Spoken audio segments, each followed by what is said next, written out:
आणि त्यांचं मेन सगळं ते लाईटवरच आहे, लाईट लावल्याने एकदम छान दिसतंय. हां, त्यामुळे त्यांचं दिसायला एकदमच छान दिसतंय. हे काय सगळीकडे तेच मेन त्यांचं डेकोरेशन. थोडं तरी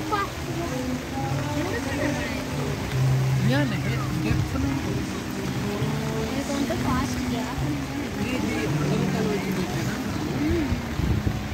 बघत चालतो. हे लाईट सगळे सेमच आहे, फक्त त्याचं वरचं हे वेगळं आहे. लाईट कंपल्सरी अगदी लाईटचा वापर आहे. IPL बघता? IPL थोडी टीम आमची मुंबई इंडियन्स एकाकडे जवळ 50 बॉल पण हरली ना काय.